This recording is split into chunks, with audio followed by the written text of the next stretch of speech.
और आपको बता दें, राजधानी देहरादून की पहचान रही रिस्पना नदी को फिर से जीवंत बनाने की कवायद वो तेज हो गई है।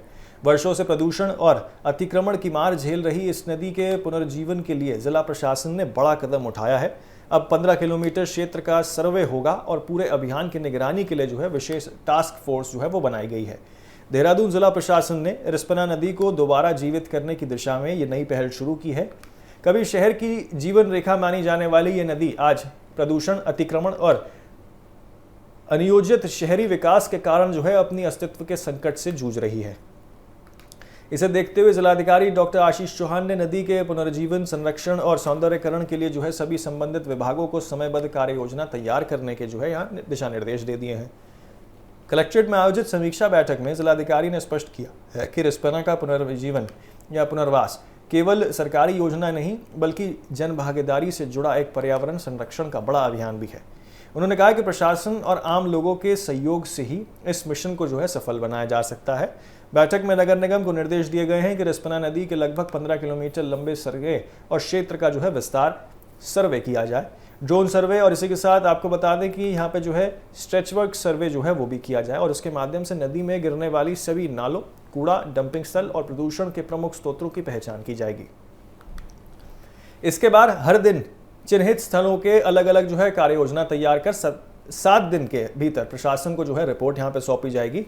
रिस्पना पुनर्जीवन अभियान में कई विभागों की भूमिका होने के कारण ये बेहद समन्वय सुनिश्चित करने के लिए विशेष टास्क फोर्स भी गठित करने का फैसला लिया गया है। मुख्य विकास अधिकारी अभिनव शाह को इस टास्क फोर्स के गठन की जिम्मेदारी वो दी गई है। इसमें नगर निगम, सिंचाई विभाग, वन विभाग, लोक निर्माण विभाग और अन्य संबंधित एजेंसियां वो शामिल हैं। ये टीम पूरे अभियान की निगरानी करेगी और विभिन्न विभागों के बीच तालमेल बनाए रखेगी। जिलाधिकारी ने कहा है कि नदी में कूड़ा फेंकने की समस्या केवल सरकारी कार्रवाई से खत्म नहीं होगी, इसके लिए लोगों में जन जागरूकता बढ़ाना और ये सब भी बहुत ज़रूरी है। प्रशासन स्थानीय निगरानी और इसी के साथ नागरिकों, स्वयंसेवक संस्थानों और सामाजिक संगठनों को इस अभियान से जोड़कर व्यापक जन जागरूकता कार्यक्रम भी चलाएगा। प्रशासन की योजना केवल नदी की सफाई तक सीमित नहीं है। सिंचाई विभाग को नदी किनारे घाट निर्माण और सौंदर्यीकरण की योजना तैयार करने के निर्देश दिए गए हैं। वहीं वन विभाग नदी तट पर बड़े पैमाने पर पौधारोपण और हरित पट्टी विकसित वो करेगा ताकि पर्यावरण संतुलन वो मजबूत हो सके। लोक निर्माण विभाग को भी यहाँ एलिवेटेड रोड परियोजना के तहत नदी क्षेत्र में बनने वाले ढांचों का तकनीक प्लान तैयार करने को कहा गया है, जिससे विकास और पर्यावरण संरक्षण के बीच एक संतुलित तालमेल देखने को मिल सकता है। दोनों के बीच संतुलन वो बनाया जा सकता है। प्रशासन इस अभियान को 2 चरणों में लागू करेगा। पहले चरण में नदी की सफाई, कूड़ा हटाना, प्रदूषण रोकना और जागरूकता अभियान चलाना जाएगा, जबकि दूसरे चरण में घाट निर्माण, हरित विकास, सौंदर्यीकरण और स्थायी संरक्षण व्यवस्था वो विकसित की जाएगी। प्रशासन का लक्ष्य रिस्पना नदी को फिर से स्वच्छ, सुरक्षित और जीवंत बनाना है ताकि आने वाली पीढ़ियों के लिए देहरादून की इस प्राकृतिक धरोहर को संरक्षित वो किया जा सके।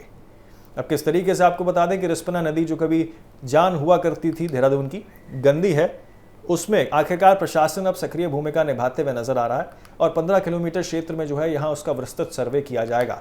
डीएम ने यहाँ विशेष टास्क फोर्स बनाने का ऐलान किया है। क्या कुछ कहा है आपको सुनाते हैं प्रशासन द्वारा कि आखिरकार देहरादून के डीएम ने इस पूरी कार्य योजना को लेकर क्या बातें कही हैं। रिस्पना या रिस्पना रिवर को लेकर हम लोगों ने जो रिजुविनेशन का एक एफर्ट कुछ समय पहले स्टार्ट किया था, जिसमें मॉनसून से पहले नगर निगम और हमारे एफर्ट्स में कुछ जगह से क्लीनिंग की गई थी। इसी क्रम में आज हमारी एक फॉर्मल मीटिंग हुई और अगले 20 दिन के बाद भी हम एक और बैठक करने वाले हैं। इस संबंध में मल्टीपल एस्पेक्ट्स को कवर करने की कोशिश की जाएगी कि शॉर्ट टर्म में हम किन एस्पेक्ट्स को ले सकते हैं और इकोलॉजिकल बैलेंस और उससे रिलेटेड एस्पेक्ट्स कैसे कवर किए जाएंगे। फर्दर जो निचले इलाके हैं, क्योंकि पूरी 22 किलोमीटर की रिवर में इनिशियल 8 किलोमीटर का एरिया उसमें डेंस फॉरेस्ट और अलग किस्म के प्लान की ज़रूरत होगी और नीचे वाले एरिया में गार्बेज पॉइंट हमें आइडेंटिफाई करने हैं या जहाँ पे बहुत ज़्यादा मलबा या कचरा जमा है उन्हें कैसे साफ़ किया जाना है। नाले या इस तरीके के अनट्रीटेड वाटर अगर कहीं गिर रहा है उसमें तो उसे किस तरीके से एड्रेस किया जाना है। इन सारे एस्पेक्ट्स को कवर करने के लिए मल्टीपल डिपार्टमेंट की मीटिंग थी, जिसमें नगर निगम के लोग बाग भी थे, irrigation department, water supply department और सीवेज ट्रीटमेंट से रिलेटेड डिपार्टमेंट भी हमें कोऑपरेट कर रहा है। तो एक कंबाइंड एफर्ट होगा और इसके लिए सीडीओ साहब को मेरे द्वारा ये निर्देशित किया गया है कि एक टास्क फोर्स भी बनाई जाए और डिलीवरेबल्स को अच्छे से प्लान किया जाए।